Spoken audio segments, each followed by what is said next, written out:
de esta nueva ley que se llama el Estado, la ley Estado-Nación, que es una, podemos decir, es un título abreviado de un nombre mucho más largo en hebreo, pero que sintetiza una ley que fue promulgada en el mes de julio y que para muchos cambió de una manera radical la manera en que Israel se identifica a sí misma, en la manera que Israel se define como Estado.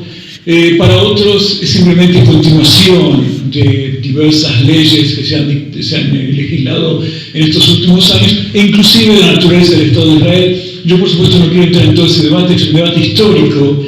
Quiero un poco centrarme más sobre lo que está pasando en estos últimos meses, estas últimas semanas en Israel, que, como ya decía Marcelo, es preocupante. Es preocupante para seguir luchando, por supuesto, no es preocupante para quedarse en casa. Y evidentemente esta ley, que tiene un profundo carácter discriminatorio, por no decir racista, está llevando a mucha gente a la acción, tanto árabes, que es la primera, serán, digamos, en todos casos, la primera víctima de esta ley, pero también judíos demócratas, y estamos viviendo una realidad un poco dual de un gobierno que se va bolsonarizando paso a paso, para utilizar un adjetivo nuevo. Antes decíamos simplemente se va fascistizando, y una realidad en la cual también hay fuerzas que se oponen a este tipo de proceso. No hay que olvidarse que también esta ley no fue, digamos, recibió una mayoría arrasadora. Estamos hablando de una ley que fue adoptada con 62 diputados en la Knesset, el Parlamento israelí, sobre 120, y con 55 que se opusieron, y algunas abstenciones. O sea, significa de que en realidad es una ley controvertida, una ley que llevó 7 años legislar.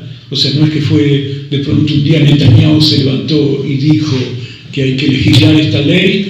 La ley no es iniciativa de Netanyahu, pero como Netanyahu está involucrado en toda una serie de actos o de investigaciones policiales, soborno, cohecho, etcétera, etcétera, cuando más las investigaciones avanzan, él más está enfrascado en una ruta o en una opción fascistizante de la política en Israel, y por lo tanto esta ley está, en el último año la adoptó como una ley suya, e inclusive hizo todos los esfuerzos para que fuera adoptada, porque en un principio no tenía mayoría. Es decir, él inclinó todo su peso político para que la ley fuera apoyada. ¿Qué dice esta ley? Es una ley un poco larga, pero voy a tratar de resumirla en 4 frases. Lo primero que dice la ley es que el Estado de Israel, o Eretz Israel, porque ya que el Estado de Israel no tiene fronteras, voy a hablar dentro de un minuto, es la patria histórica del pueblo judío, y ahí solamente el pueblo judío tiene derechos nacionales, culturales, religiosos, etcétera, etcétera. La ley plantea que todo asentamiento de tipo judío va a recibir en la tierra de Israel, va a recibir el apoyo estatal. Y la tercera es que el idioma hebreo es el único idioma oficial del Estado de Israel. Hasta aquí una cosa que podría parecer anodina e inclusive formar parte de lo que en realidad en el Estado de Israel muchas veces es común, pero debemos decir que desde el punto de vista legal es interesante señalar de que Israel no tiene constitución, no posee constitución, y esta ley no es una ley más que se puede derogar por mayoría o minoría, como cualquier ley que puede haber una mayoría casual, sino que es una ley que se denomina una ley constitucional, una ley fundamental.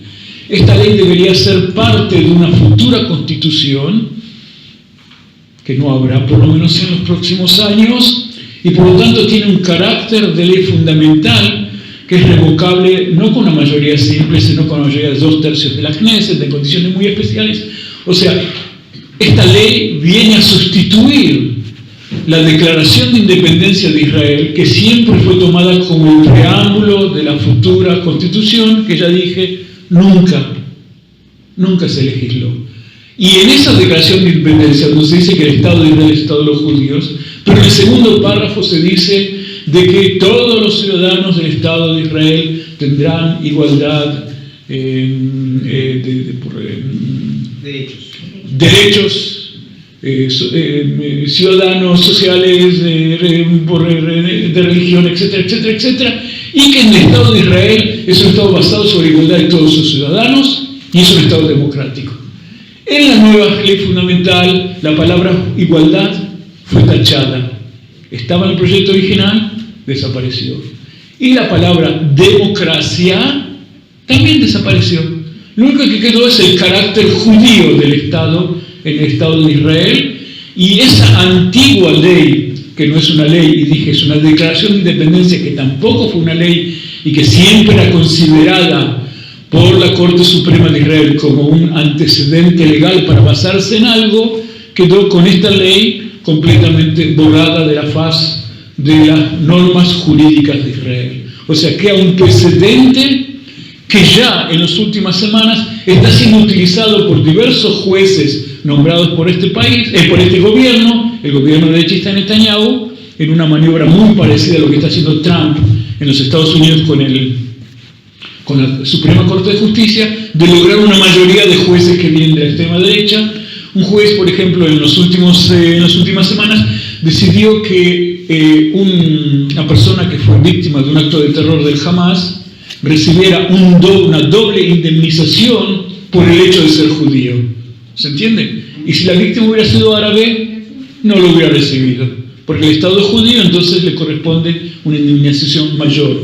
Y él dijo que eso está establecido claramente en la nueva ley. Es una interpretación de la nueva ley, porque la nueva ley establece que es Estado de los judíos, y evidentemente una víctima judía del Hamas, que es un grupo islámico, tiene que recibir más que cualquier otra persona.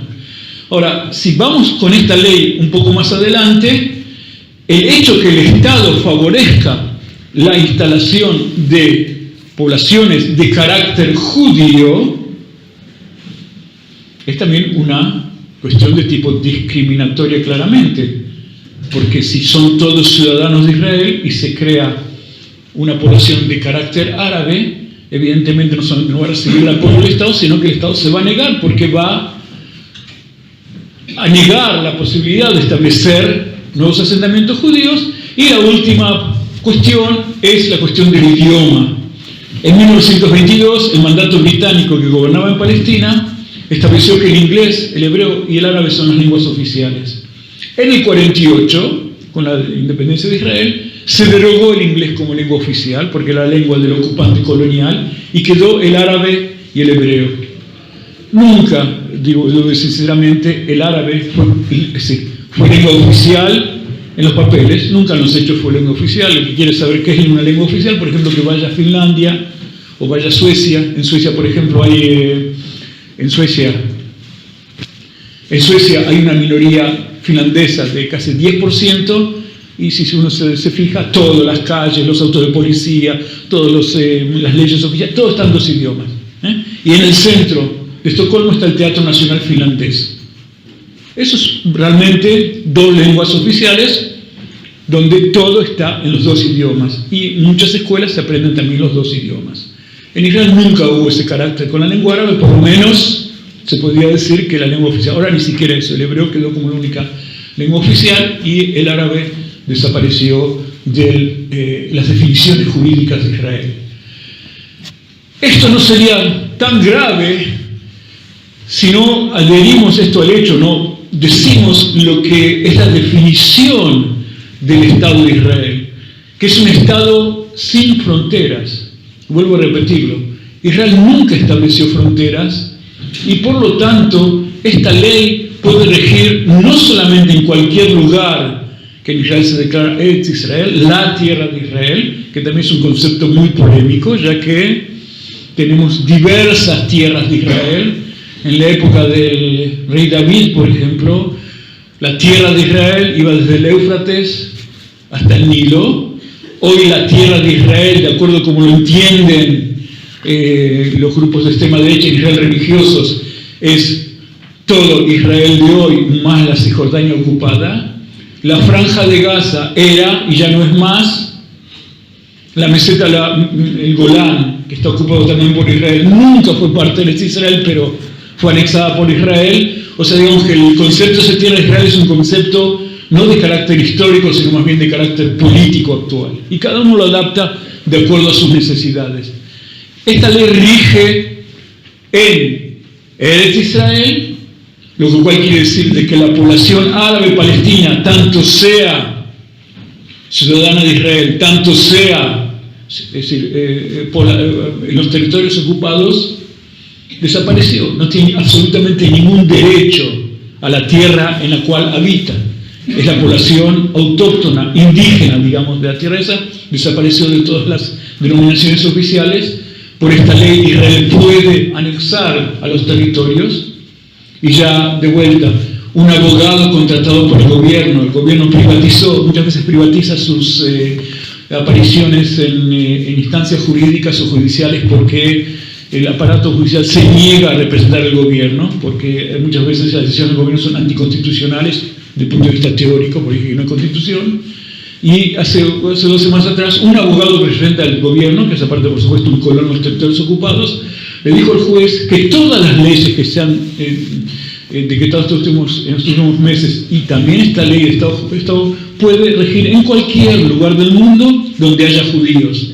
O sea, ya ni siquiera en 11 también, digamos.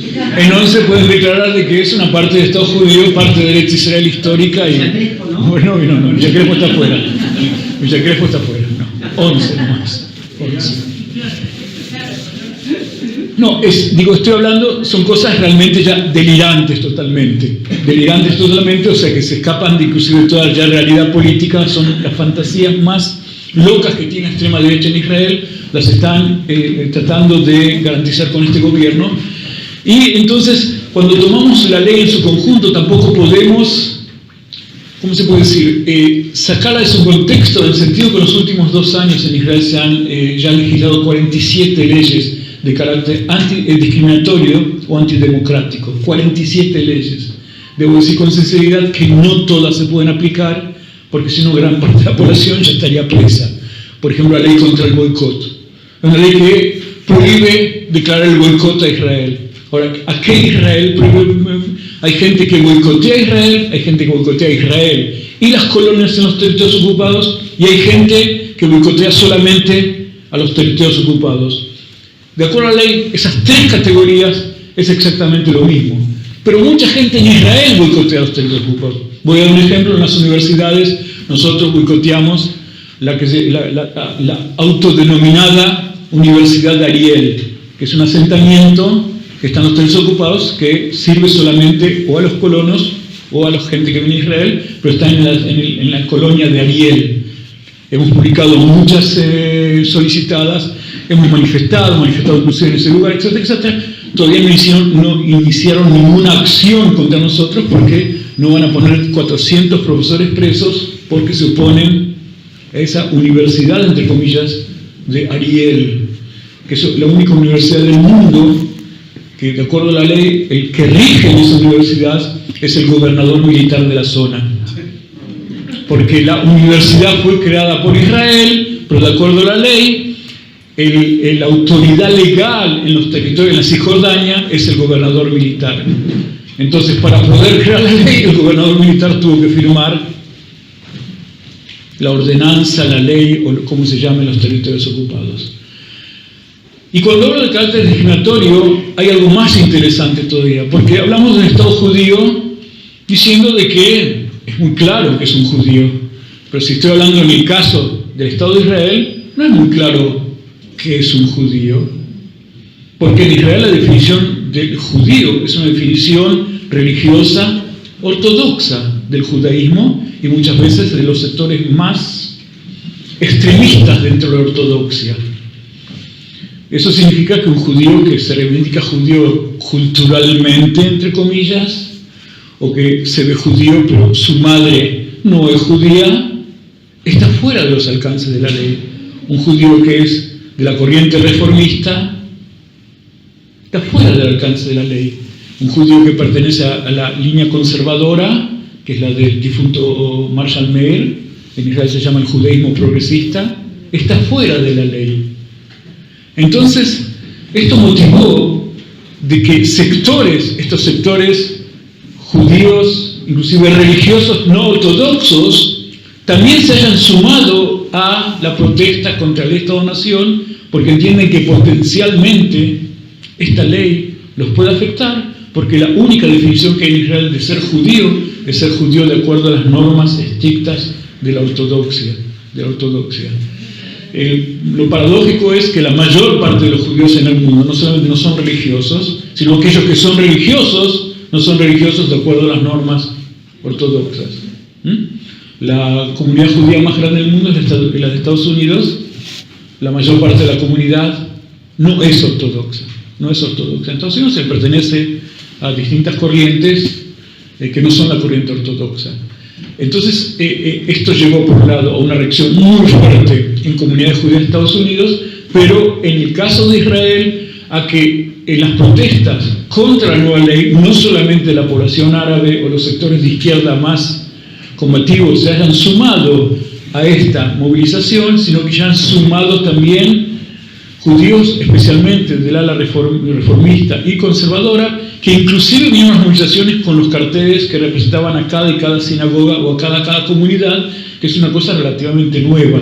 Es decir, que judíos que se reivindican como religiosos, y no importa de qué sector, se sumen a manifestaciones junto con ciudadanos árabes, militantes de izquierda, etcétera, etcétera, en defensa de la democracia.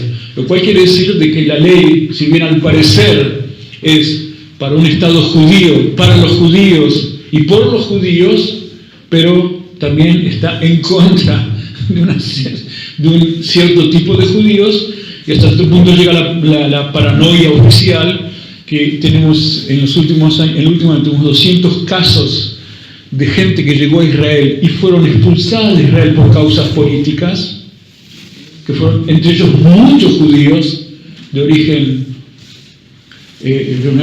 reformista y conservador, entre ellos inclusive algunos que llegaron como olim, como inmigrantes a Israel por el solo hecho de que en Estados Unidos participaron en acciones contra la política de los territorios, se opusieron al gobierno de Netanyahu, ¿se entiende? O sea, unas cosas que ya son bastante, están llevando a ¿cómo podemos decir? A un rompimiento muy dramático entre lo que significa el Estado fascistizante de Israel y masas judías que no tienen nada que ver ni con la izquierda, sino que simplemente no están de acuerdo con la política del gobierno de Israel. Todo esto reventó porque entre los expulsados había un periodista norteamericano muy conocido que venía al bar mitzvah de su sobrino en Jerusalén, lo agarraron en el aeropuerto y a los 2 días lo expulsaron de vuelta a Estados Unidos por el hecho que unos años atrás había participado en una manifestación en los territorios ocupados como periodista. Eso ya fue suficiente, Beinart se llama, para expulsarlo, y bueno, eso causó una conmoción terrible. Un periodista en funciones lo echan porque, bueno, ¿se entiende? Lo echan de Israel. Es un judío que viene al bar mitzvah de su sobrino. Es decir, una cosa totalmente delirante.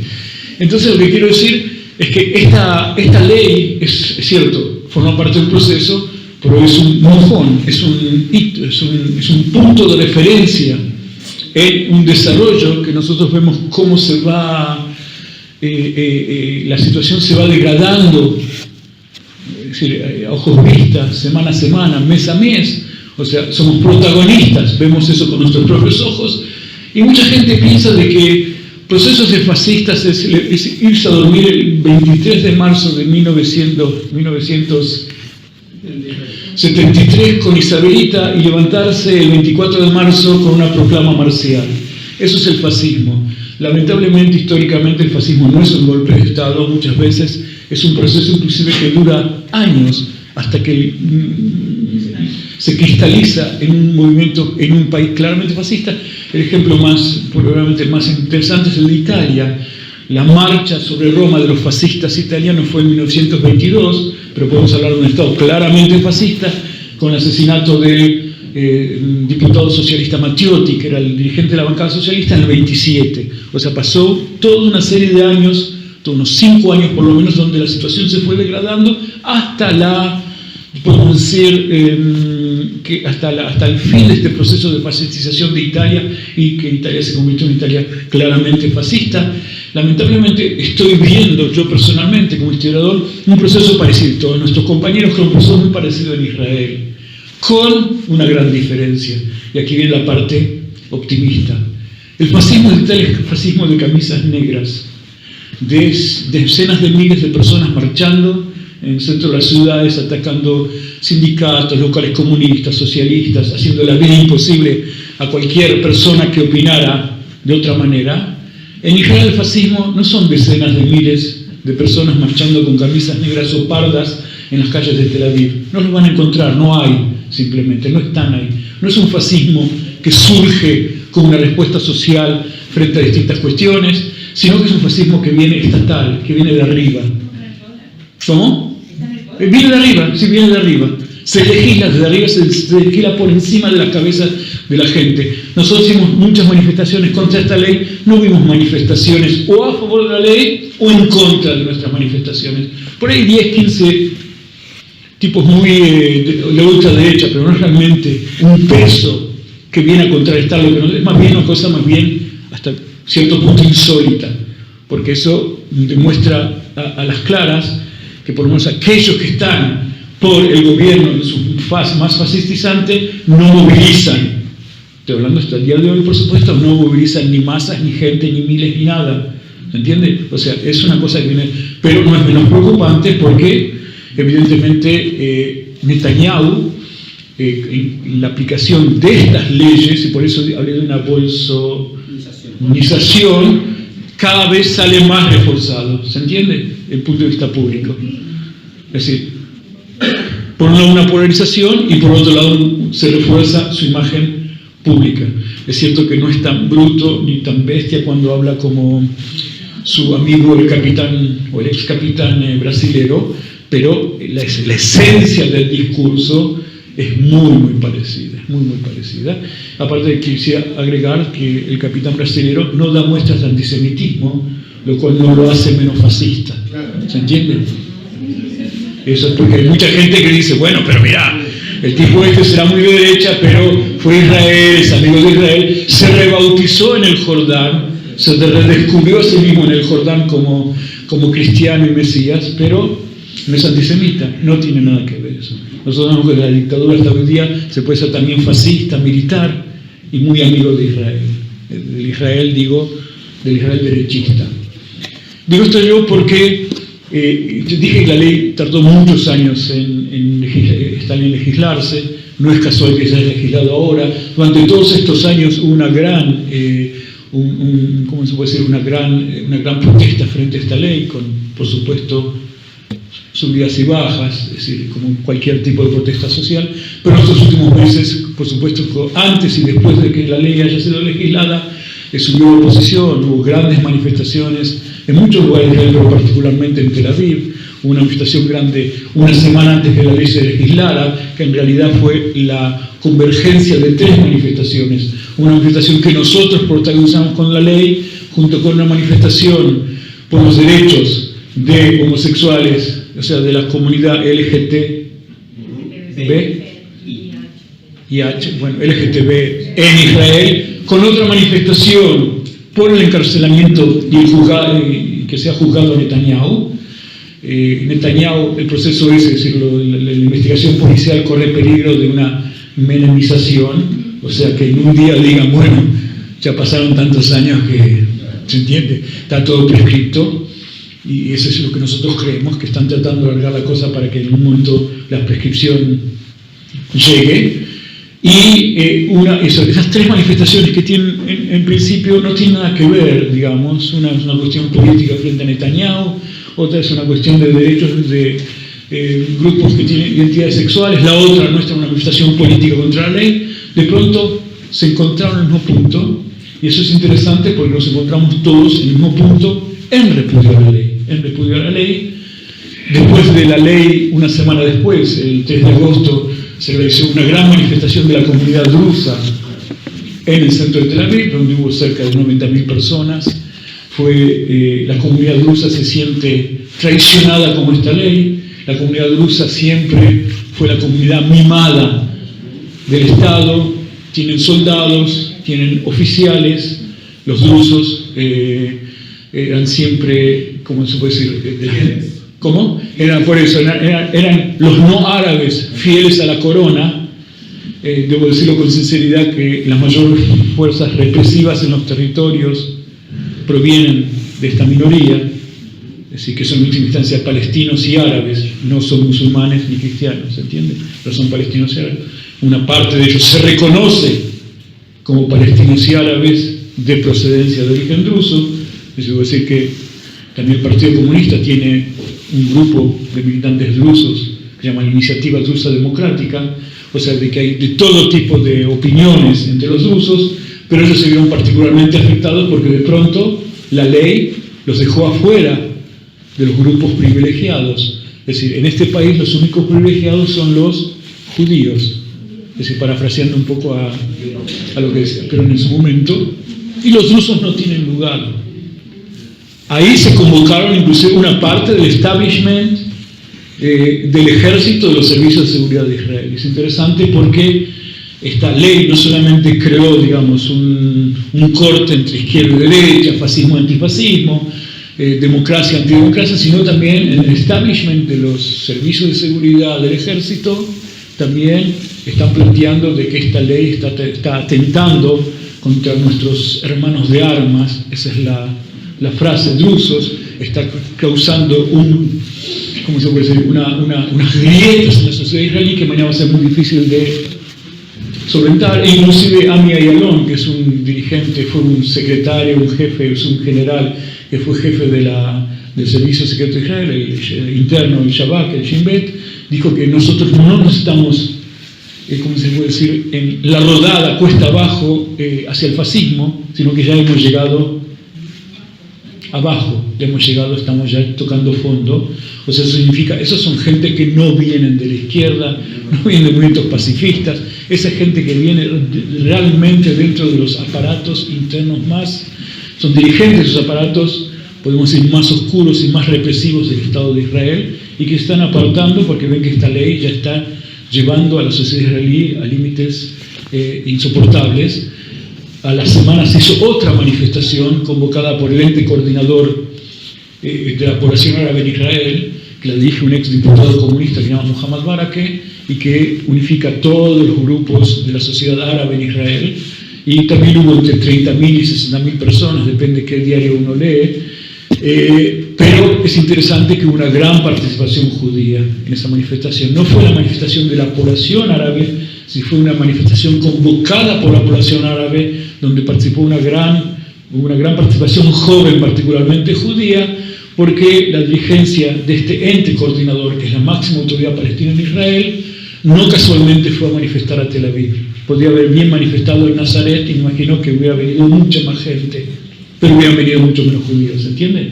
La idea es demostrar que aquí el eje no pasa en una lucha entre la mayoría judía, que está atrás de la ley, y una minoría árabe perseguida, sino que esta ley, el frente que combate la ley, en ese frente hay por supuesto árabes que son los destinatarios de esta ley, pero también hay judíos que se sienten responsables de lo que está pasando, el degradamiento de la vida política en Israel.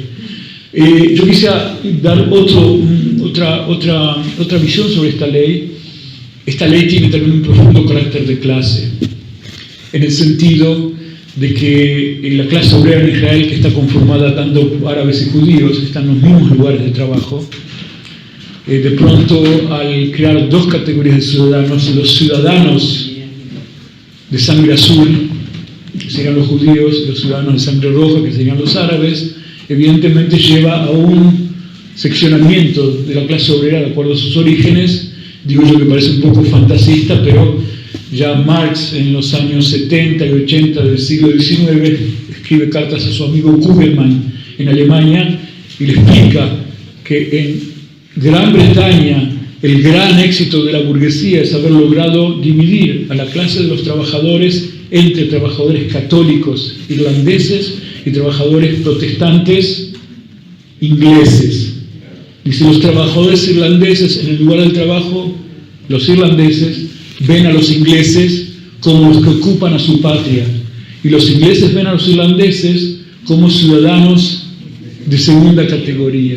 Entonces dice Marx, hasta que no se libere Irlanda del yugo británico, va a ser imposible cualquier cambio social, socialista, en Gran Bretaña, porque la clase obrera lamentablemente está dividida. Y tanto desde el púlpito como desde la prensa, en aquel momento no había ni televisión, ni radio, ni internet, desde el púlpito, desde la prensa, desde el parlamento, todo el tiempo está machacando este mensaje en el cual la Inglaterra protestante vencedora frente a los bárbaros católicos irlandeses. Yo llevo esto a nuestros días y digo, evidentemente, eso es una cuestión que hay que analizar. O sea, cómo este tipo de leyes causa en la base entre trabajadores, entre gente que no tiene un bagaje cultural político muy desarrollado, es decir, divisiones sobre una base de tipo étnica, nacional, religiosa, en lugares donde lo común es mucho mayor de lo que de las diferencias, ¿se entiende? Porque son todos trabajadores. Y vuelvo a decir, Israel todavía no es un país de apartheid, entonces en los lugares de trabajo, yo en la universidad, en fábricas, en cualquier lugar, hay tantos judíos y árabes que trabajan, o judías y árabes, que trabajan conjuntamente, y evidentemente llevar a este tipo de rompimiento sobre esa base puede causar daños irremediables, por no decir que el día de mañana también se pueden legislar leyes sociales que diferencien entre árabes y judíos. No hay que olvidarse que la ola fascista que Horacio se refirió, por ejemplo, en Europa, los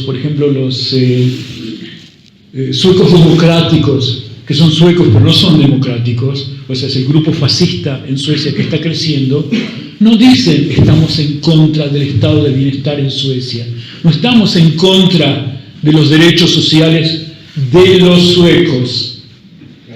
Lo que no queremos es que todos estos negritos, inmigrantes musulmanes, etcétera, etcétera, gocen de los mismos derechos sociales que tienen los trabajadores suecos. Y es lo mismo es lo mismo en Hungría, y es lo mismo en Polonia, es lo mismo en Austria, y es lo mismo la señora Le Pen en Francia. Ellos no dicen, yo soy representante del gran capital y venimos a joderlos a todos bajo, ¿cómo se puede decir?, una propuesta nacionalista, chauvinista, fascista y racista. El discurso es mucho más complejo. El discurso dice, nosotros vamos a reafirmar vuestros derechos como trabajadores, sociales, es decir, vamos inclusive a darles más, como en Italia actualmente. Dice, vamos a darles más a los trabajadores que los anteriores gobiernos, pero a los verdaderos italianos, a los verdaderos franceses, a los verdaderos, y cada uno sabe exactamente quiénes son los verdaderos. ¿Se entiende? Verdaderos entre comillas porque son todos países de inmigración y, por supuesto, es muy difícil saber quién es el verdadero italiano. En Francia, a principios del siglo XX, hubo pogroms contra italianos, porque venían a sacar el trabajo de los franceses. Y hoy nadie pensaría de que una persona que es de origen italiano en Francia es menos francés que aquel que nació en, no sé, en algún condado del norte de Francia. Entonces, potencialmente lo que quería recalcar, esta ley tiene por un lado, establece una serie de normas nuevas que si se van a llevar a sus últimas consecuencias, van a transformar realmente al Estado de Israel en un Estado de apartheid, un Estado fascista, fascistizante, poco importa los adjetivos que le demos, pero un Estado que es mucho más diferente que el Estado que conocemos hoy y que conocimos ayer, pero diferente para peor. Por otra parte, pienso que existen las reservas democráticas dentro de la sociedad israelí que hagan que esta batalla se va a librar. Yo no digo que esta batalla se va a vencer, pero esta batalla se va a librar. Y es una lucha que no se termina porque una gran manifestación en Tel Aviv, bueno, pasamos a otra cosa. Es una lucha que me imagino va a durar años hasta que se derogue este tipo de ley. Cuando entre aquellos que se oponen a la ley hay un debate. El laborismo, por ejemplo, que hoy es la principal, las próximas elecciones ya no, es la principal fuerza opositora, dice nosotros estamos en contra de la ley, pero no de toda la ley. A la ley hay que cambiarla, hay ciertos puntos que nosotros tenemos otro tipo de idea. Nosotros decimos, a esta ley hay que derogarla. ¿Se entiende? Pero si la ley, la correlación de fuerzas cambia y va a haber algún tipo de cambios en la ley, como por ejemplo los drusos van a ser reconocidos como minoría privilegiada dentro de todo ese mosaico de comunidades que es Israel, por ahí muchos que hoy se oponen van a decir, bueno, está bien, han aceptado nuestras demandas. Nosotros planteamos que no se puede ser racista a medias tintas, aunque pongan los drusos de toda la ley, es decir, la base racista sigue persistiendo y por lo tanto la ley no tiene sentido, hay que cambiar. Nosotros queremos otro tipo de Israel y esa es nuestra propuesta. Nosotros queremos un Israel laico, un Israel democrático, un Israel de todos sus ciudadanos, que defina su identidad por sí misma. Cuando hoy ustedes no se saben, pero inclusive legalmente en Israel no existe la nación israelí. Y esta ley viene a reforzar esto. Esta ley viene a establecer que Israel es la patria de todos los judíos, pero niega la posibilidad de que exista una nación israelí. Y la Suprema Corte de Justicia, ya hace varios años atrás, respondió que exactamente no hay una nación israelí. Lo cual es bastante raro, porque cuando yo salgo de Israel salgo con un pasaporte que dice nacionalidad israelí. Pero legalmente no soy israelí porque no hay nación israelí. Porque si existe una nación israelí, significa que no es la patria de todos los judíos, sino que es la patria de todos los israelíes, poco importa qué procedencia tienen, ¿se entiende? En Argentina se puede ser argentino y cada uno depende. En Israel al parecer no. En Israel, como no hay nación israelí, hay solamente nación judía, que es una nación por supuesto extraterritorial. Un judío de Brooklyn, de acuerdo a ese pertenece mucho más que a un árabe que está ahí 1000 años en su tierra, ¿se entiende? Porque él no pertenece a la nación judía, que es una nación extraterritorial. Nosotros queremos que Israel sea un Estado israelí, aunque parezca mentira lo que yo diga, que haya ciudadanos israelíes, ¿se entiende? Que la minoría nacional palestina sea reconocida con sus derechos, pero que sea, por un lado, israelí, pero por otra parte, tenga derechos a su vida como minoría nacional palestina. Dentro de Israel, estamos planteando de que el Estado tiene que ser Estado de todos ciudadanos, lo que pasa es que es una cosa que parecería un poco ridícula a partir de eso, porque aquí, por ejemplo, en Argentina somos todos hijos de la Revolución Francesa, ¿no? En el sentido de que somos todos argentinos y todos, es decir, en principio el país pertenece a todos, inclusive no hay que ser ya católico para ser presidente como en una época. Cualquiera puede ser presidente en principio desde el punto de vista religioso, étnico. En Israel no es así. En Israel no hay nación israelí, no hay nacionalidad israelí, hay solamente pertenencia al pueblo judío, y nosotros creemos que esta ley también abre un debate dentro de la sociedad israelí sobre la cuestión de la identidad del ser, si podríamos llamar así, de alguna manera el ser israelí. Si todo israelí es judío, ¿se entiende? No. Si todo judío es israelí, la respuesta es no. ¿Se entiende? Si todo ciudadano tiene igualdad de derechos y de acuerdo a la ley es no, y nosotros planteamos que sí, etcétera, etcétera. O sea, con todo lo que significa eso. O sea que, por un lado, da esta ley también la posibilidad de algún debate que se abrió sobre el carácter del Estado. Esto ya tiene ya más de 70 años andando, ya no se puede decir un Estado joven, un Estado que se está, debatiendo en sus identidades, con las guerras. Ya es un Estado, bueno, ya pasó de la etapa de la adolescencia. Ya tiene que empezar a definir cuáles son sus fronteras, que nosotros planteamos que no corresponden a las fronteras de Eretz Israel, sino que el Estado de Israel en las líneas marcadas por el armisticio en el 48, en el 67, la creación de un Estado palestino, su identidad nacional, su identidad cultural progresista, un Estado progresista amante de la paz, etcétera, etcétera. Y ese debate se está dando. Por supuesto, nosotros participamos del debate, estoy hablando desde el Hadash, el Partido Comunista, de los sectores más progresistas.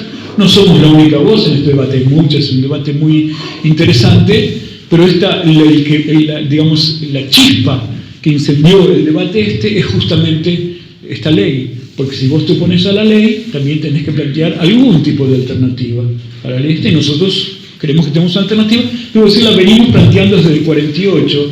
Desde el 48 el Partido Comunista tiene representación en la Knesset, o sea, desde la primera Knesset hasta ahora, con la diferencia que es la única fracción que nunca formó parte de una coalición gubernamental. Desde el 48 nosotros venimos planteando, por ejemplo, que tiene que haber un registro civil. Ustedes saben, no hay registro civil en Israel porque uno se casa por su religión. Que tenga la posibilidad de haber cementerios, por ejemplo, que no son ni judíos ni nada, ni árabes, o sea, que sean cementerios, ¿se entiende? La posibilidad de que haya una verdadera separación entre la Iglesia y el Estado, en este caso el rabinato, que es una invención estatal. El rabinato en Israel es del Estado, eso no existe, ¿se entiende? Es una invención del Estado para sus propios intereses. O sea, toda una serie de que me dirían, bueno, pero eso no es realmente una revolución socialista.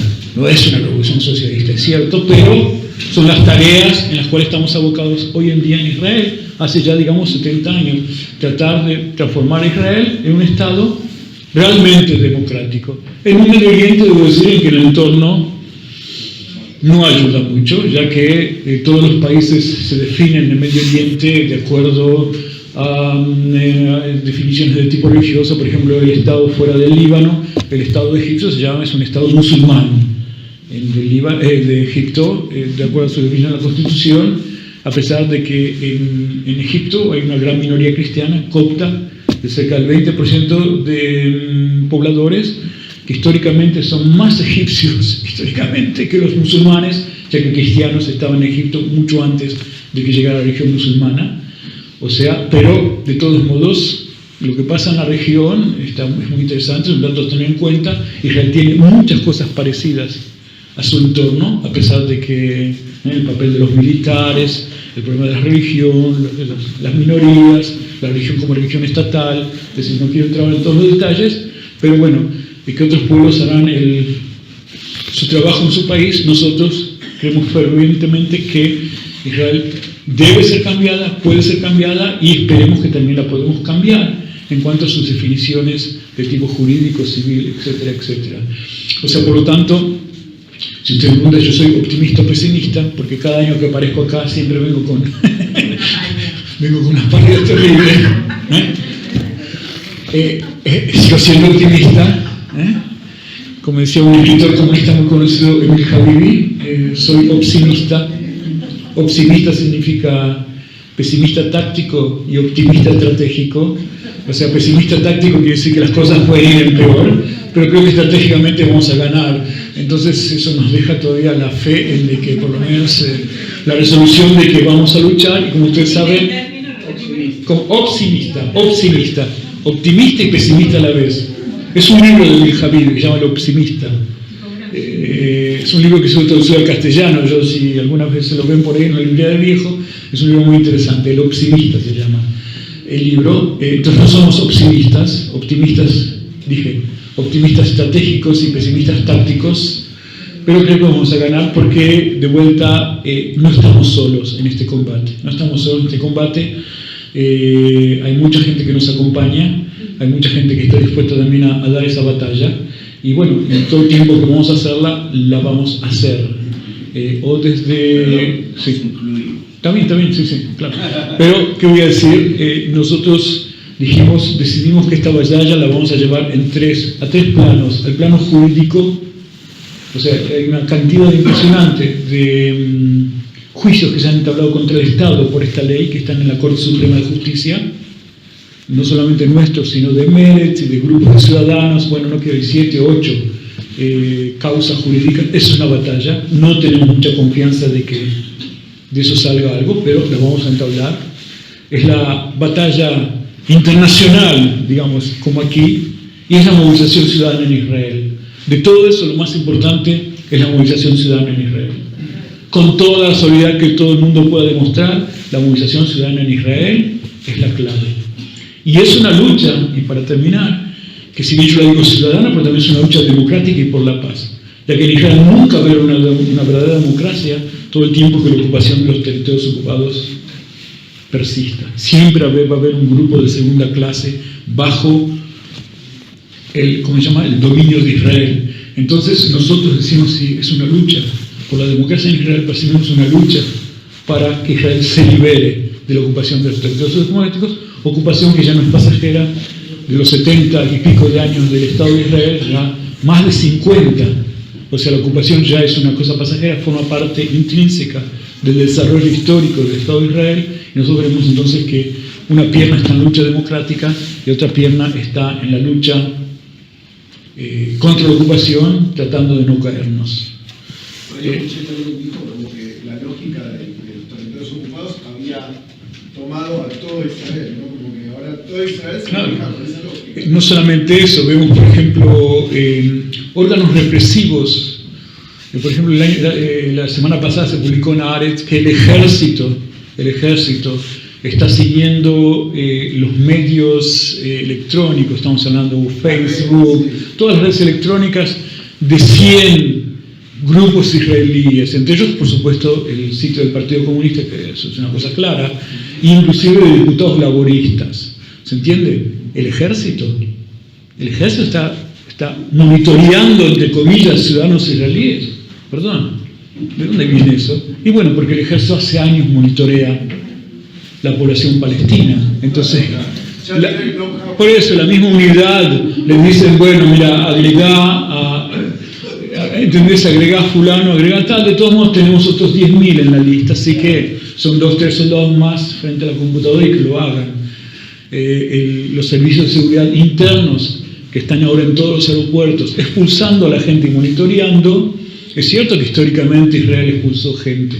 Por ejemplo, hay un conocido mafioso que se llama Meir Lansky, que era el rey de la mafia cubana, y cuando fue la revolución de Fidel, al tipo por supuesto no pudo entrar más a Cuba, era el dueño de una gran parte de los hoteles, de los burdeles, de la droga en Cuba, etcétera, etcétera. No lo dejaron entrar a Estados Unidos y quiso venir a Israel porque dice, yo soy judío, Meir Lansky. Realmente era judío. No muy devoto, pero, bueno, judío. Y esto de Israel le dijo, bueno, hay ley de retorno, pero hay límites. O sea, eso se hizo. Pero ahora se hace sobre una base política constante, donde los agentes del Servicio de Seguridad están sentados ya en la aduana, vigilando quién entra a Israel. Es decir, eso ya es una escalada. Y si bien se hizo también con militantes palestinos durante muchos años, ya se transformó en algo muy democrático. Son palestinos, son árabes, son judíos, son franceses. La mayor parte de los compañeros que yo conozco franceses, del Partido Comunista francés, que están en la Solidaridad Palestina, están en las listas y no pueden. Antes los apresaban, los ponían realmente presos ante Israel. Ahora ya no pueden subir al avión, ni siquiera salen del aeropuerto de Orly, porque dicen, perdone, yo no los puedo subir al avión, aunque hayan comprado un pasaje en Air France, ¿entiende? No en El Al. O sea, estamos viendo cómo distintos usos antidemocráticos, represivos, de ocupación, que eran válidos, entre comillas, para defenderse frente al enemigo palestino, ahora son también válidos para defenderse del enemigo del interior, que es, como ellos dicen el gobierno, la quinta columna subversiva de la izquierda. Es muy versolebrecht eso, ¿no? Porque sí. te preocupaste de lo que pasaba. Sí. Primero se llevaron los cristianos, después llevaron a los sindicalistas. Sí, ese verso fue Norbert Brecht el que lo escribió, fue un cura que yo no me acuerdo el nombre ahora, alemán. Se encuentra en muchas universidades, en muchos lugares, como para recordar a la gente que... Por eso, exactamente, o sea, se ve en muchas universidades. En mi facultad está ahí en entrada. O sea, eso quiere decir de que evidentemente sí, es muy claro eso, pero no hay que olvidarse también, como decía Brecht, que al general alemán, que en cada tanque hay también un hombre, y la falla que tiene ese hombre es que ese hombre piensa.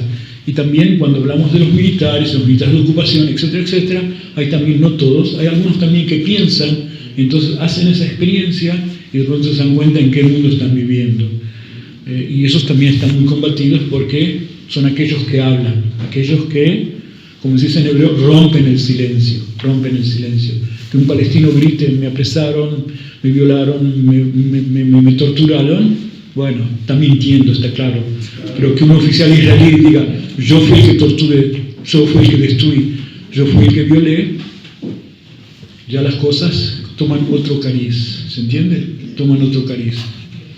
O sea, por lo tanto, quiere decir de que todos esos arrepentidos, entre comillas, también están siendo combativos porque están presentando frente a la sociedad israelí como si fuera un espejo, diciendo, fíjense en dónde estamos, porque, debo decirlo, nosotros nos enfrentamos políticamente muchas veces con una cosa que se llama el exilio interior, que es el exilio interior también está sacado de la Alemania nazi.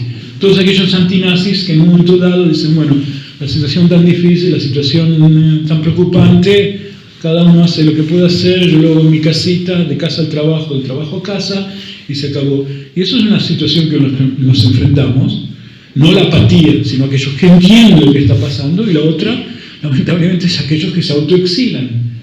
Hoy en Berlín hay una comunidad de israelíes de 27.000, 30.000 jóvenes israelíes, mayoritariamente que se fueron de Israel por cuestiones políticas. Nosotros los llamamos exilados, porque en realidad nadie los corrió, pero por otra parte, están hartos de vivir la situación que se vive en Israel, asfixiante, entonces buscan otro tipo de opciones.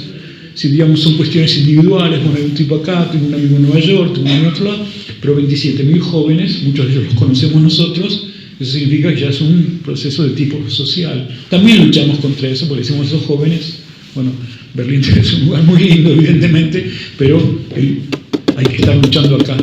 Hay que estar luchando acá, si no las cosas no van a cambiar. Desde Berlín no van a cambiar. Una pregunta. Sí. Cuando vos hablabas de exiliados, de expulsados. Sí. Hablabas de expulsados respecto de los que no podían entrar, porque Sí. ya estaban asfixiados por la Sí. actividad y Sí. demás. Ahora yo me quedé pensando, ¿hay también expulsados por actividades políticas? No, en Israel todavía no. Eso, La ley todavía impide la expulsión de ciudadanos israelíes de su tierra. Debo decir que es una ley heredada del mandato inglés. El mandato inglés expulsó cientos de militantes comunistas de la Palestina histórica por el hecho de no ser nativos, pero no pudo expulsar nunca ni árabes, que eran todos nativos, ni judíos que nacieron en Palestina, por el hecho de que no se pueden expulsar. Eso sigue existiendo. Debo decir que paradójicamente, muchas de las leyes del mandato inglés siguen estando vigentes en Israel. Israel vive en estado de urgencia desde 1943. El Estado de Israel se creó en 1948, que son esos 5 años antes. El mandato inglés lo derogó para luchar contra la Haganah y con todos los grupos judíos que combatían al colonialismo inglés. Ningún gobierno israelí derogó el estado de urgencia. Hasta el día de hoy, la Knesset, por mayoría, por supuesto, no todos nos suponemos, sigue cada 6 meses renovando el estado de urgencia. Yo no conozco ningún país del mundo, realmente ningún país del mundo, que vive en estado de urgencia ya cerca de 80 años, sin interrupción.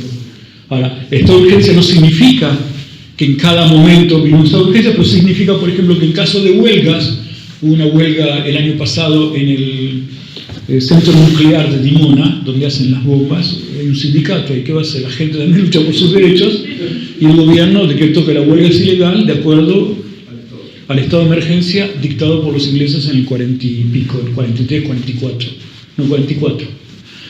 Y la ley se declaró ilegal. Los trabajadores apelaron a la Alta Corte de Justicia diciendo que es ilegal, porque es ilegal un estado de urgencia, ¿se entiende? Y la Alta Corte Suprema lamentablemente dijo que es una decisión soberana del Parlamento y por lo tanto está legal. O sea que se puede utilizar también con una huelga, pero también se puede utilizar muchas veces para poner gente presa dentro de Israel. Se publicó una chica publicó un poema, por ejemplo, una chica árabe, una poeta árabe, estuvo presa ahora 6 meses. O sea, es una ley muy elástica las leyes de estado de urgencia. Y en última instancia, si el gobierno decide, todavía no pasó, pero pasó, ahora voy a explicar en dónde, el Estado puede derogar sus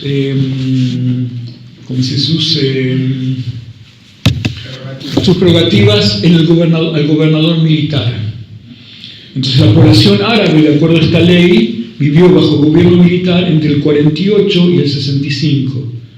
Gobierno militar, zonas enmarcadas donde vivía la población árabe y donde el que dirigía la zona era un gobernador militar. Por un lado, ellos eran ciudadanos, votaban, pero había un gobernador militar que decía, si querían ir desde Nazaret a Haifa, porque había que trabajar, había que pedir un permiso al gobernador militar. Ahora, cuando yo digo Nazaret y Haifa, no estoy diciendo 300, 400 kilómetros, estoy diciendo una distancia de 50 kilómetros. El gobernador militar daba o no daba el gobernador militar, por supuesto, de acuerdo al grado de lealtad, entre comillas, al naciente que es el Estado de Israel. Y tuvo que ser una lucha de muchos años, hasta que se derogó. Ya no existe más eso, ¿se entiende? Pero de todos modos, por un lado es un antecedente que se pueden utilizar leyes de emergencia cuando el gobierno no va a querer, y por otro lado que con una lucha democrática de muchos años se pueden derrotar también cosas que parecían inamovibles en la faz política de Israel. El gobierno militar de la población, en la población árabe. Se instauró eso en Haifa, se instauró en la ciudad de Jaffa. Hay fotos donde se ve los barrios árabes hasta el 56, como si fuera un gueto, digamos, sinceramente. Dentro de la gente vivía dentro de no de un muro, sino bien de alambres de púa, y había una persona que dejaba, un soldado que dejaba entrar y dejaba salir, un policía militar. Es una cosa, por supuesto, inconcebible. Hoy cualquiera pasea por los barrios de Jaffa y Afo, no ve nada, pero eso existió, ¿se entiende? Es una cosa, pero eso gracias a la falta de constitución, por un lado. La constitución establece que todos los ciudadanos son iguales, etc. Y por otra parte, por el uso de las leyes de emergencia, Y nadie dice que el día de mañana no podemos utilizar de vuelta leyes de emergencia, no contra un grupo que hace una huelga, o un poeta, o alguien, sino contra sectores de la población dentro de Israel. Te hago una consulta. Sí. En el contexto que vos estás planteando, si hubiese ahora una elección en Israel, ¿la población volveríamos a este tipo de gobierno? Hay un problema con...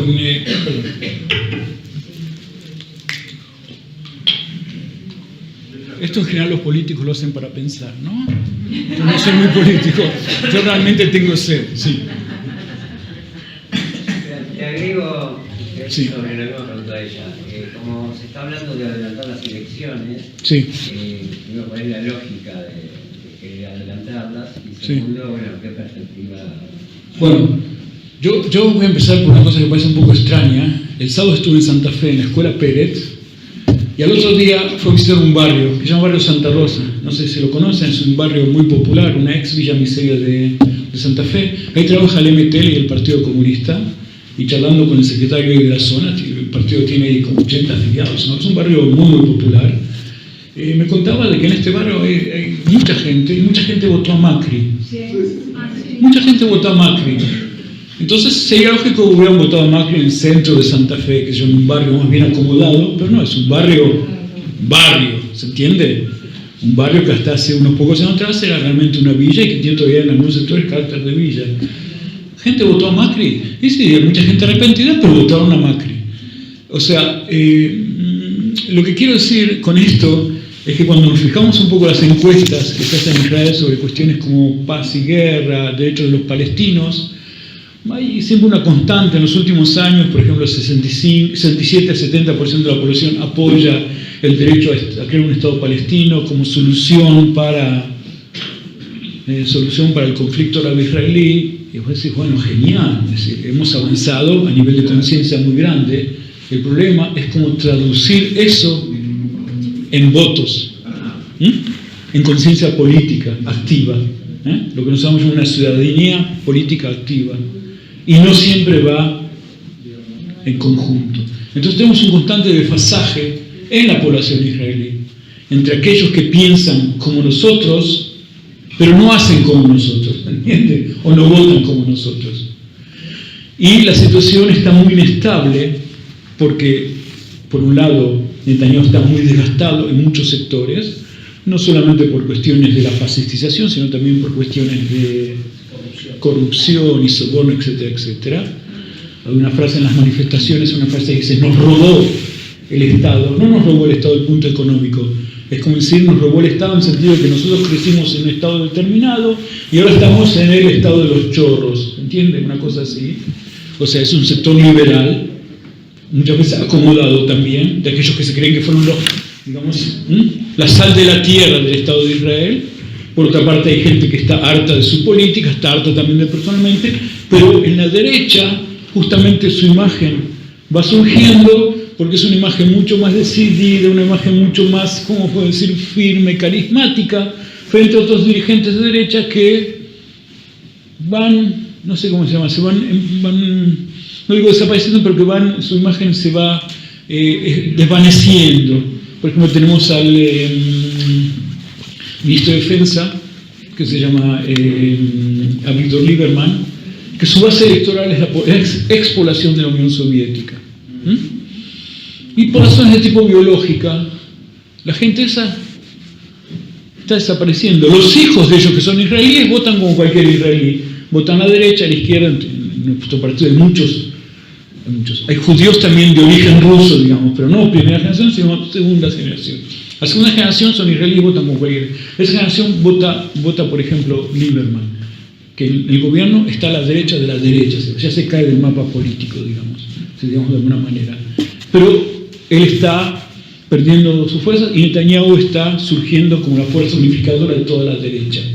Para Netanyahu está bien, porque las encuestas le dan entre 33 y él dice que va a llegar hasta 40 diputados en la Knesset.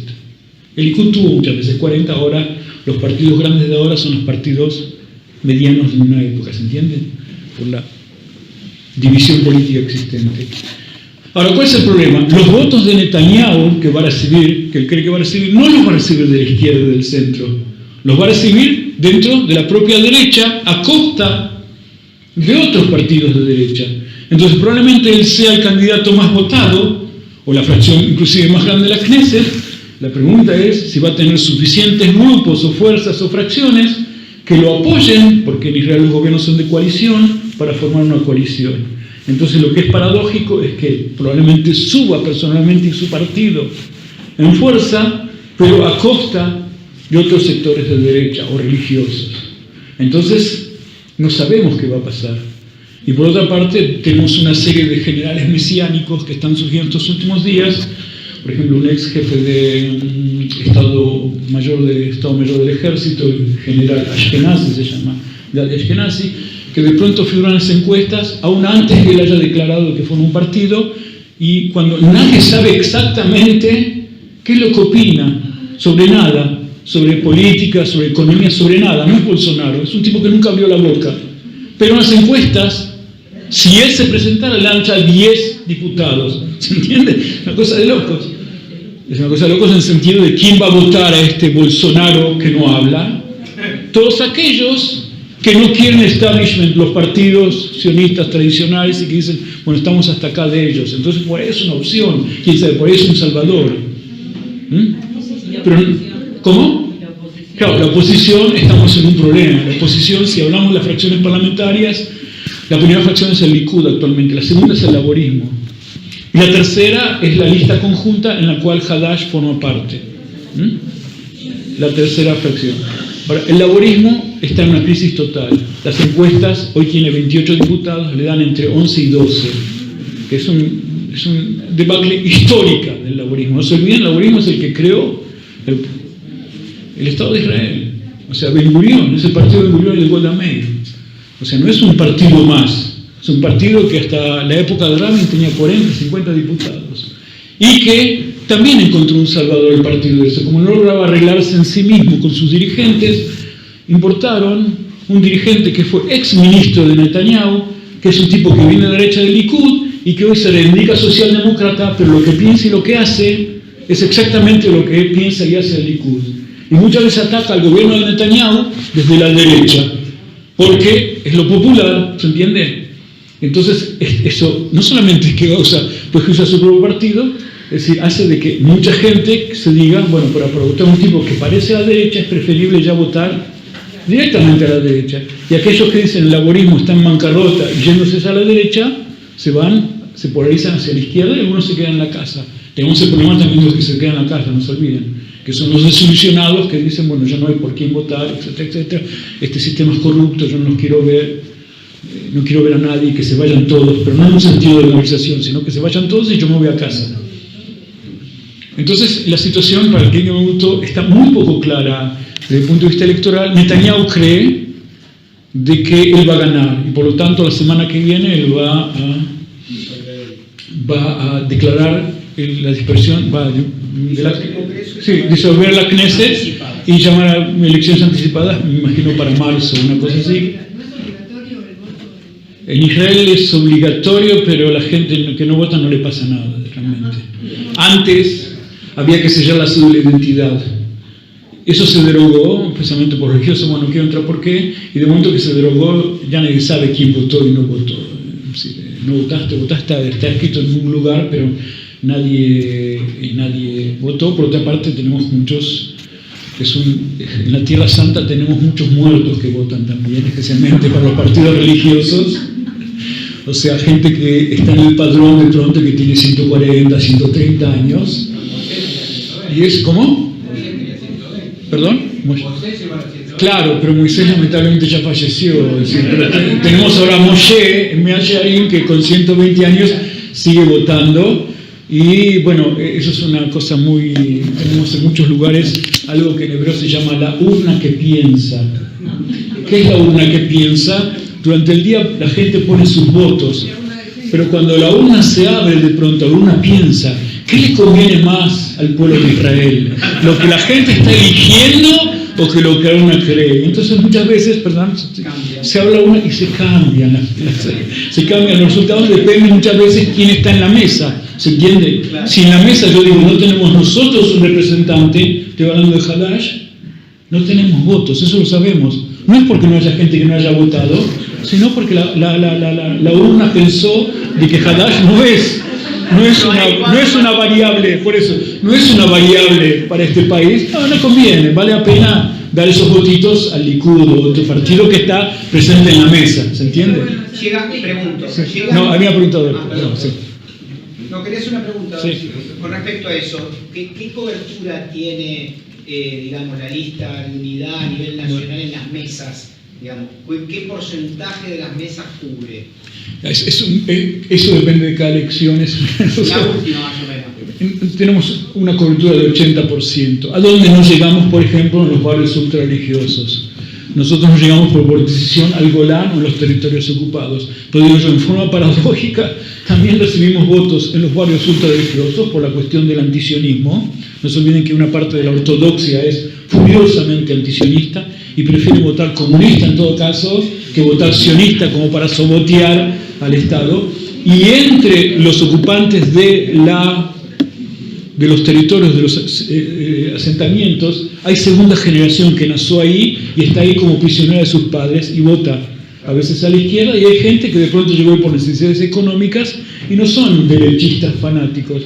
En las últimas elecciones, por ejemplo, teníamos un compañero que viene de Ariel, que es una implantación, que quiso crear un comité en Ariel de Hadash como cualquier otro partido. Como, no, ¿estás loco? No hay comité de Ariel porque nosotros no reconocemos, pero el tipo lo dijo sinceramente, dijo, bueno, yo conozco mucha gente que está dispuesta a votar a Hadash, hay que hacer algo, y bueno, que lo hagan como quieran, pero nosotros no vamos a abrir un local en los territorios nacionales ocupados, aunque podamos recibir 10 o 15 o 1000 votos más. ¿Entiendes? Una cuestión de principio, como no tenemos locales también en Jerusalén Oriental, ni tampoco tenemos, ¿se entiende?, que es Jerusalén anexada. Sí, perdón. Comentaste al pasar, no me quedó muy claro, estos grupos ultraortodoxos sí. que están estableciendo en una escalada una definición de lo que es puramente judío y estableciendo distintas clases de judíos. Digo, en relación a lo que vos decías, nación de los judíos, sí. donde cualquier judío podría ir, que no es así, porque cualquiera puede ser rechazado en el aeropuerto. ¿Cómo es esto que están estableciendo el judío puro, el que le sigue? No, primero de que hay que tener en cuenta de que cuando hablo de ortodoxos, están los ortodoxos estatales, entre comillas, que son los aparatos estatales, como por ejemplo el rabinato, sí. Y están los ortodoxos que se oponen antisionistas o no sionistas. Voy a dar el caso más... no, por eso, pero el caso más raro, por ejemplo, Chabad, Lubavitch, son antisionistas. Pero por otro lado son de derecha, están por la ocupación de sus territorios, entran a las bases del ejército para dar lecciones de judaísmo, etcétera, etcétera, y es un caso muy interesante. Primero es una secta militante, y el judaísmo no es un judaísmo en general militante. Por otra parte son muy de derecha en la política israelí, muy de derecha, históricamente, siempre, por ejemplo, en la Rusia del zar, siempre era la secta preferida por el zar, hoy es la secta preferida por Putin. Es decir, es una cosa muy interesante esa secta. Los ortodoxos dicen que Chabad es una secta muy cercana al judaísmo. ¿Se entiende? Para explicar un poco hasta qué punto ellos están divididos. Y si sacamos a Chabad y sacamos que son, de vuelta, antisionistas, pero muy de derecha, y si sacamos a los ortodoxos que están en funciones estatales, rabinos de barrios, rabinos de ciudades, rabino gran rabinato, es un aparato, lo que llaman Mashgihe Kashrut, aquellos que están viendo la Kashrut. Hay 20.000 personas en Israel que están ocupadas en el aparato de la Kashrut. Nosotros dijimos, en Israel hay 17 inspectores de trabajo que se ocupan de accidentes laborales, y tenemos un muerto por semana trabajado en la construcción, y tenemos 20.000 personas que se ocupan de la Kashrut. Por ahí se pueden pasar 1.000 y que empiezan a visitar el lugar de trabajo. Y entre esos hay un montón de grupos ortodoxos que tienen distintas posiciones frente al Estado, etcétera, etcétera. Está el grupo ortodoxo Mizrahi, de origen judío árabe, como el Shas, por ejemplo, que tampoco es un grupo entero, tienen posiciones en general de derecha, pero, o sea, tenemos una diversidad muy, muy grande entre esos grupos. En general podríamos decir que son de derecha, pero no es siempre así, porque entre esos grupos, digo, hay grupos que son radicalmente antisionistas, como un grupo que se llama Naturei Karta, que ellos son, digo yo, muchas veces vienen a nuestras manifestaciones, ¿se entiende? O sea, todo lo que sea antisionista, ellos van, poco importa si son comunistas que comen cerdo y qué sé yo, desayunan con chuletas de cerdo, ¿se entiende? Es decir, digo que hay una gran diversidad, no se puede hacer, pero en general se debe decir de que los que son más militantes en la cuestión de los territorios, en la cuestión de la ocupación, son los que llaman los sionistas religiosos nacionales, los de la kippah. No los de negro, sino los de la kippah. Ese es el sector más militante, que en Israel tiene un partido que se llama Abait Yehudi, el hogar judío, antes se llamaba el Mafdal, el Partido Religioso Nacional. Y ese es el grupo más identificado con la militancia, digamos, derechista, neoliberal, fascista, etcétera, etcétera. Los otros grupos ultra religiosos es mucho más, eso sería un seminario, explicar cuáles son sus diferencias. Entre todos nos parece exactamente lo mismo, como los chinos, es decir, todos son chinos, no. La forma de vestir los diferencia. Aquel que sabe los códigos adentro o afuera, los códigos de vestimenta, no tanto en las mujeres, pero más bien en los hombres, sabe exactamente a qué regimiento pertenece, quién es el comandante del regimiento, el Rab Bariach, el Rab Kartoffel, el Rab, no sé, tienen toda una serie de rabinos, hasta un argentino que quiso crear su grupo, bueno, después se perdió en la naturaleza, sí. Pero me pregunta, toda esta situación, sí. ¿Cómo afecta o influye en la política exterior, ya sea de Israel con los demás países y los demás países con Israel? Bueno, está claro por un lado, sí, voy a ver una por una, es que Israel, Netanyahu en estos últimos años abandonó todo el discurso, estoy hablando que tenga que ver con la paz. Antes Netanyahu hablaba de dos estados para dos pueblos en la época de Barack Obama, inclusive hablaba de la paz, de una forma muy poética y lírica. Ahora todo eso ya está olvidado. No se habla de paz, no se habla de los estados, no se habla del pueblo palestino. O sea, el discurso oficial es un discurso claramente de confrontación. El alineamiento internacional de Israel está claramente con la extrema derecha, allí a donde hay extrema derecha.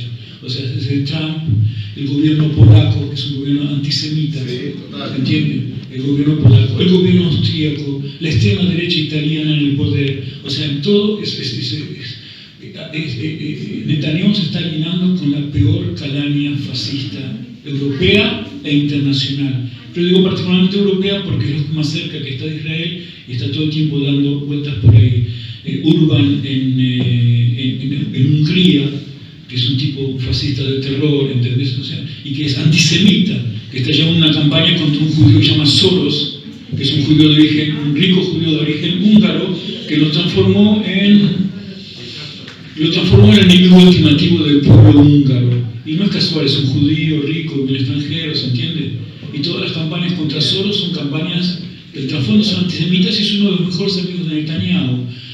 Duterte, en Filipinas, que es un presidente también, que llamó a violar a todas las combatientes comunistas e inclusive dispararles en el órgano sexual para que no puedan reproducirse. Es decir, son gente de la peor calaña, pero no solamente un amor platónico. Muchas veces hay ventas de armas, ¿entiende? Todo tipo de intereses que van a través de eso, pero realmente es una vergüenza. O sea, nosotros vemos quién visita Israel en general, no todos son.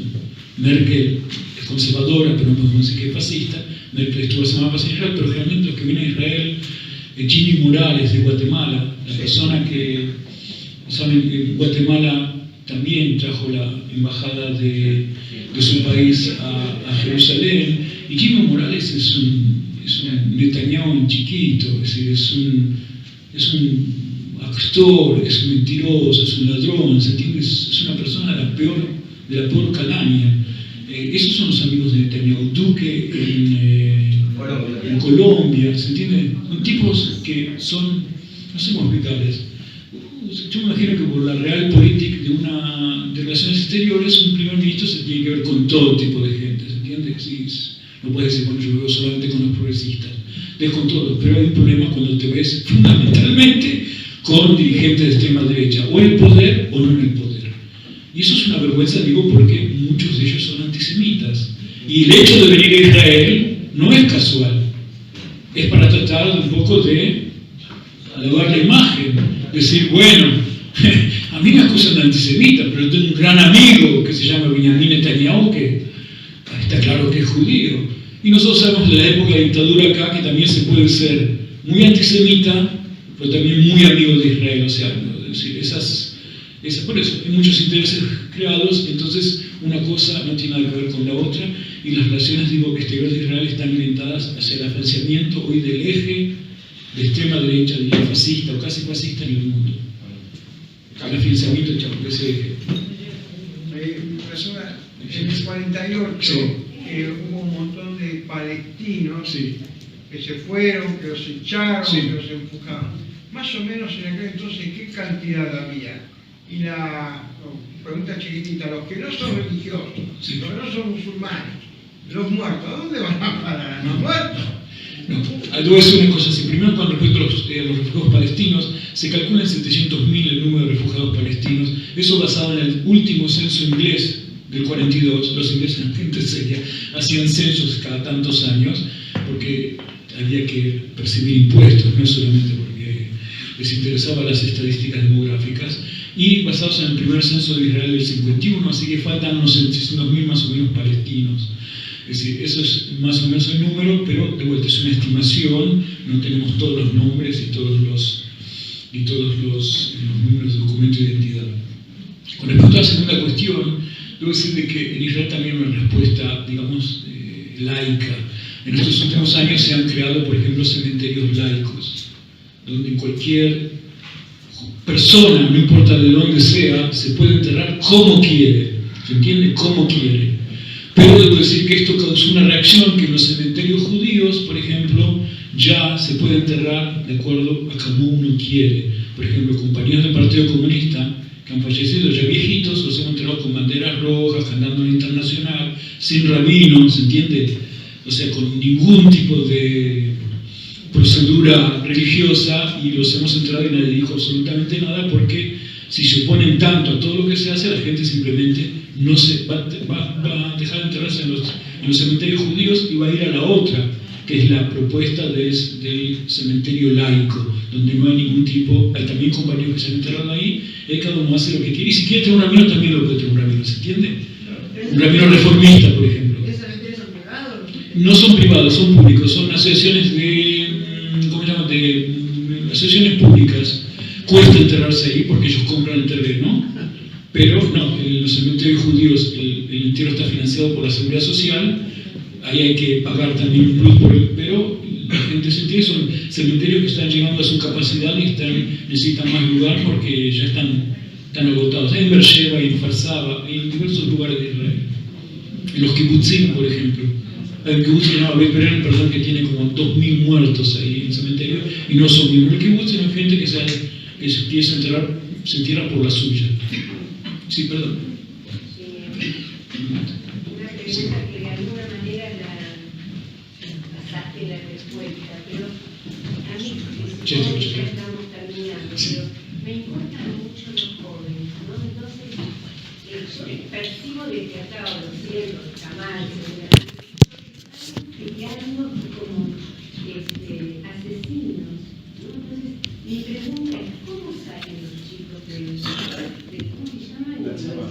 del ejército. ¿Con qué subjetividad? ¿Con qué pensamiento? Claro, vamos a hablar un poquito así. En el ejército, aquellos que están en rangos combatientes, en los territorios, etcétera, etcétera, son aproximadamente un 17 y un 20%. Primero, el 80% son enfermeros, choferes. El ejército de Israel es un ejército que tiene una cantidad de soldados que no hacen nada impresionante, difícil de entender. Gente que realmente limpia el pasto, qué sé yo. Esa es la gran mayoría de los soldados. O sea que yo también hice el servicio militar, me negué a servir en los territorios ocupados, pero así todo tuve funciones, lo que llamaban la retaguardia, en el arma de medicina del ejército, y ahí también hay miles y miles de soldados que no tenían ningún contacto con nada fuera de con gente que está, soldados que están enfermos o heridos, una cosa así. Entonces, entre esos 20%, 17-20% combatientes que están en los territorios, están en los unidades combatientes, tenemos tres posiciones. Tenemos aquellos de vuelta que llegan, terminan el ejército y dicen, yo de esto no quiero saber absolutamente nada. Y se levantan y se van y los conocemos, son los hijos de los vecinos que de pronto a los 21 años se van a vivir a Estados Unidos, ¿entiende? Van a ser mochileros en América Latina y se quedan en Perú y en Argentina y no quieren volver más, van a volver a ver la familia, no vuelven más. Eso es un grupo. Otro grupo es el grupo que, bueno, lo ve como una obligación y es una vivencia dentro de su servicio. Y ahí está la gente que, saliendo de la escuela secundaria muy derechistas por el aparato educativo israelí, que es muy chauvinista, de pronto en contacto con la realidad, y cuando llegan a las universidades se encuentran profesores que le hablan de la ocupación, y que le hablan del marxismo, y que le hablan de las clases, y las clases sociales, y lo que significa un pueblo oprimido, hacen 1 más 1, y de pronto se les da vuelta un poquito las posiciones ideológicas. Entonces, en las manifestaciones en Israel, por ejemplo, van a encontrar muchos jóvenes, y cuando ven gente de Europa, dice, wow, ¿cuántos jóvenes hay en esta manifestación? Como si fuera algo extraordinario, porque en Europa, en las manifestaciones de izquierda, el público es mayormente, digamos, mayor. Y los jóvenes están en otra cosa. Y aquí tenemos muchos jóvenes en las movilizaciones, en las organizaciones pacifistas, y tenemos una organización pacifista que es muy combatida por el establishment, por el gobierno, que se llama Rompiendo el Silencio, que son todos esos soldados y oficiales que testimonian sobre lo que estuvieron haciendo. Ahora, para testimoniar esas cosas hay que tomar una posición radicalmente distinta, y ya tenemos en esa asociación cerca de 17.000 testimonios de soldados, tanto sean soldados rasos, tanto sean oficiales, a veces de algún tipo de coroneles, ¿se entiende?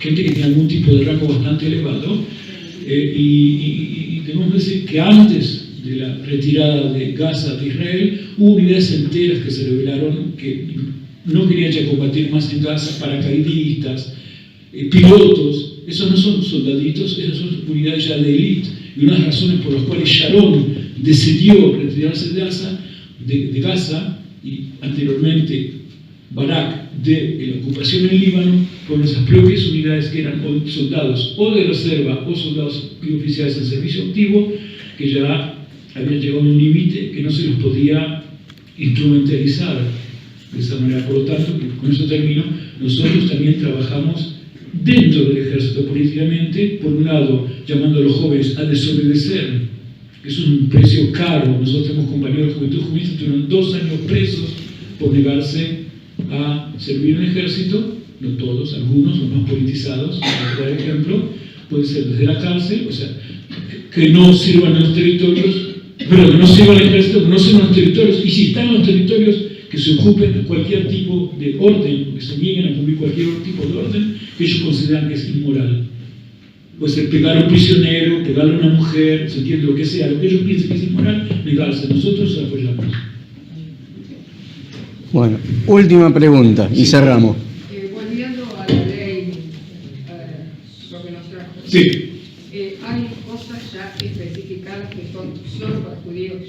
Hay un problema muy grave que es el problema de las localidades y de las localidades étnicamente puras, llamémoslas así.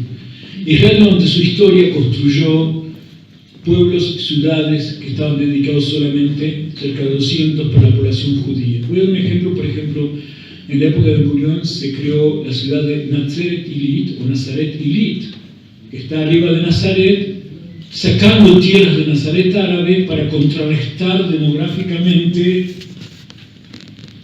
la población árabe. ¿Cuál es el problema? Que con los años Nazaret estuvo ahogada y aquellos que tenían dinero de Nazaret árabe, profesionales, comerciantes, empezaron a comprar casas en Nazaret de arriba. Entonces hoy la Nazaret judía es 40% árabe y el viceintendente, ¿se dice viceintendente? Es un compañero del buró político del Partido Comunista, un doctor, ¿se entiende? Entonces, bueno, el gobierno entró en una cuestión de que, bueno, hay que empezar a cerrar barrios ¿cómo se dice? O pueblos solamente para la población judía. El problema es que sí, no son guetos, son barrios particulares. No, por eso, no hay que, tiene un carácter de clase muy grande, no es gente pobre que va a vivir ahí, ¿se entiende?